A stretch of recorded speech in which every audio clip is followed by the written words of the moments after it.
What's good, everybody? It's full-time trip. We are back in the building. Sporting 0, Arsenal 1 at Estadio Jose Alvalade in Lisbon, Portugal. Man, listen. Hope you're doing well. Hope everything's going all right. Take a deep breath real quick to scrappy as hell, but we got something out of it, baby. Make sure you like, comment, subscribe, all that good stuff. Hope you are really doing well, and let's get into it, man. A scrappy, a scruffy, a languid at times, a very measured type of performance where handbrake wasn't necessarily coming off at times. Things weren't necessarily flowing at their rip-roaring best, has been the theme for a lot of things at the turn of the year in 2026 thus far. But a very vital goal right at the death. And listen, an away day in the UCL is never easy, but to come through that with a clean sheet, goal on top, again, a goal to take back to the Emirates at home in the second leg, I can chalk it up and say I'm cool with what went down. I'm cool with what went down in that vacuum. You know, performance overall provides a little bit more slightly concerning signs. Again, things that we need to be wary of, things that the team, I hope, should be a little bit more again, just cognizant of in their endeavors for the rest of the season. But overall, you know, good to come out of that with a smash and grab. Just good to have a smash and grab. That's all I gotta say on that at the top highest level. A lot of that game was not great. Again, we can really get into it, man. Like, some things about that final third, man, just the connectivity of the final third. Let me get this straight. Let me set the scene right here. I don't think the defense was bad. I don't think the midfield was terrible. I don't really think they were like completely off the game, off kilter. The only thing that was off throughout all of these players, and not necessarily even just the players in those designated areas, but just everybody in that way, is the final third again. The final third and attacking options to speed up play and play through lines leading into the final third. I think that has still plagued us. I get, again, it is a UCL away day. You want to be careful because the wrong thing will get you clipped in a situation. You do not want overshoot and then get rocked. I get it. I fully understand that. But at the other token, if you know you have the quality to hurt in certain moments, you have to. It's like being a scientist. You know what I'm saying? And you have some type of oath and burden to experiment, to pick and prod, to pull the threads to see what is there. If you don't investigate, what good are you doing for advancing science in that degree? You know what I'm saying? To that extent. And sometimes it felt like everything was half-cocked. Everything was, you know, oh, we could do that, but it's like the one gif of Carmelo Anthony, bro, when he's on the sideline, he get the ball from the inbound and stuff like that. When he's just watching the game, he's like, oh, nah, I'm just let that go, bro. I'm gonna let that slide, man. It is that mentality in certain moments. I get, again, it's a UCL away day. You want to be careful, but outside of that, there are moments when it's clear, absolutely clear, you can take advantage of a situation, play through a line, speed up and attack a defender, and really get at people to ask them questions. And it just feels like we just didn't do that at times. We just really avoided the confrontation. We avoided the moments to really speed things up. I wasn't mad at things in the first phase of the build-up. I wasn't mad at things, you know, just behind the lines. But as the closer we got to the final third, I think that's where my frustrations lie of the obvious pass. Sometimes the one that's right in front of them so they can turn and speed up play, they don't make. They rather opt to go on the side and prod. And I get it. There's a moment for that, but there were some really obvious moments for going the other way and trying to pick up the tempo and prod and challenge sporting defenders that were there.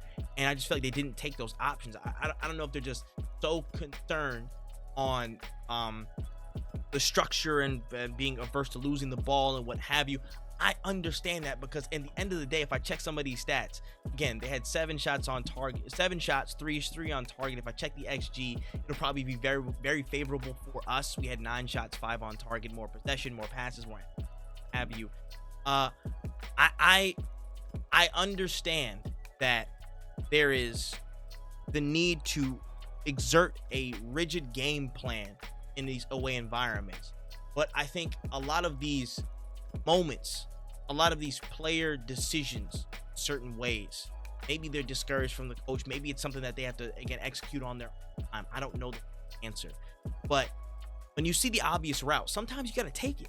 Sometimes you got to take it in my mind. Correct me if I'm wrong, you know? But if I see space opening up and I'm not running into that, I'm just waiting 3 seconds for everybody to kind of shore up in the middle, reform their plan, and then go on. I feel like I wasted an opportunity. I feel like I would have wasted an opportunity.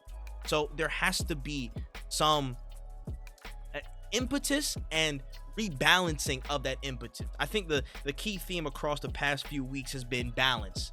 How can we achieve balance? And not just only in lineup selection in my mind. I think a good extension of that conversation line is, how do we extend the balance? How do we dive into the balance of decision making? How do we know when to up the tempo? How do we know when to slow it down? How do we know when to take that obvious pass and try something and try that? It'll be worth that risk. And when do we know to, okay, let's play our game, let's slow it down, let's bring him out a little bit, let's play backwards to play forward, let's do something else. I find that to be the biggest struggle of this team at this point in the season, especially as, you know, the whole team isn't fully and readily available. Showing the nous to balance their decision making and know when to take it there, know when to take it up a little bit of a gear. Say, hey, cool, from an individual moment, let's move it there. Let's move it there. I think from a broad tactical standpoint, I feel like that happened the more Mikel Arteta made subs, and I thought the subs were fantastic. Again, I would have opted to take off Mosquera for Ben White at some point in the match, because he looked, again, very, very just sleepy at some points in the defense from some great passes from Diamande. He was fantastic as well. Shout out to him. Really growing to his own. Rate him as a player. But I thought the subs were fantastic. I thought the subs were very much needed at the time to, again, get the right amount of bodies in. And when we had the chances to get up the pitch, try and take it to them. Your pace, get around players, trying to make things happen. Again, poking and prodding. Dowman and Martinelli typified that as well. I was going to expect the moment to come from Dowman to see how he was winning fouls, but Martinelli, again, turned up with a really, really big moment. Just getting past 2 players, getting the ball right over Gyökeres, who was occupying 2 players, and right into Havertz, who, again, just perfect timing. Got right into the spot, that shadow striker tracking the run in that dead space, or making that run into dead space rather. And a goal comes from it. He gets the right touch and the right goal into the near corner. It's a goal. It's a goal. So while we ceded more possession in that moment, again, the capability, or at least the propensity to try something, be a bit more dangerous, a bit more lively, and create those situations where there are gaps and randomness, space, and uncertainty from in sporting structure, that created a moment where tried something, a moment of ingenuity, a moment of something quality is there. It wasn't formulaic. It felt organic. It felt organic and not formulaic in that moment. And I get the subs designed that. Subs, again, created the conditions for that environment, but the movements itself felt organic. They felt lively. That was a spark of life that the attacking patterns that we've had of late just haven't been able to match, replicate, or even come close to it. So, very, very, very, very, very happy about the ending to that match, and just being able to grind that out, man. Again, the performances, the central access problem that we've had throughout the season, maybe just the central access refusal that we've had throughout the season. I don't know which is what. I don't know if it's Arteta saying, yo, do not play under any circumstance, or only certain, and kind of creating that little bit of fear in the back of players' heads to not play into central spaces or not carry into central spaces. Or is it just player tendency, point blank? Like, hey, we know how we play, we know the structure, and I'm a little bit fearful that I might lose the ball trying to make something happen in the central area or central space. I don't know. Something tells me it's the latter. I don't know. I could be wrong. I could be very well wrong. It could be the latter. Who knows? But for me, I'm just glad to see those little glimpses are there, and I hope that I'm almost certain that they're aware that they need to up the tempo and rebalance how they make decisions on the ball when they're getting into the final third. That's my thing. But shout outs to the team. Again, worked their socks off from a defensive perspective in my mind. Only got caught sleeping at a couple of different moments, but there's some really good standout players to help, again, report against that. I'll go down the line, just a couple of shout outs that I want to give. I thought Victor Gyökeres had a decent game, first and foremost. I thought when he got the ball, he actually got to it, and the ball was, again, given to him. He had some good touches, again, put his body on the line, made some things happen. I thought it was a decent game from him. And again, his presence is key in the winning goal. So shout out to him for some decent work there. Madueke didn't do too much, but again, just the impetus to try, the impetus to make things happen and try and make an attempt somewhere. It probably wasn't 100%, but still, I appreciated that effort and where that was. Martin Zubimendi did not have a good first half, in my opinion. His second half, I think he grew into it by like the 60. After the disallowed goal, he looked more confident. He looked more assured of himself in the build-up and getting on the ball, making touches and passes through lines. He looked way more back to his normal self after that disallowed goal, in my opinion. I can't say it was a great performance, but it looked better as the game went on, for sure. I didn't think Odegaard was crazy bad either. I thought he was decent. I thought he was pretty good, to be honest. Again, it's just the killer edge in those final moments, and he skimmed that shot at the end of the first half, I believe. But I mean, that's more forgivable than Southampton's. So that was there. Declan Rice, wow, Declan Rice. He's not 100%, but he's still moving like a damn Decepticon, bro. Just floating all over the pitch, stopping people at the root, whatever you want to call it, and making things happen. I think he took some of the most responsibility across the midfield, in my opinion. Again, just dropped deep, carried the ball through, tried to find, again, a lot of solutions to ping the ball to the left and right. That was a good performance from him, even though he's not at 100% certain. So really good signs from him, and I hope he gets a little bit more rest in these next couple of days leading up to a very important game on Saturday against let me see really quickly, my man of the match. Oh wait, no, before I do that, Kai Havertz, decent sub. Hey, stop hanging out with that guy on international breaks. Please, side note, stop hanging out with that. Copy, savvy, cool, good, but good composure, good finish on that goal to get it down, get it right. Max down with some good touches and got fouled immediately. Again, I see where the out of possession work needs improvement for Max Dowman. Absolutely, he's 16, but again, what he offers on the ball, that liveliness, I think is something that is an extra consideration, similar to how MLS was in the Champions League, where how he carried that infusion of, call it naivety, whatever you want to do, that creates questions and that creates solutions for us. Questions for the offense, solutions for us. You know what I'm saying? Or defense, solutions for us. And yeah, shout outs to him.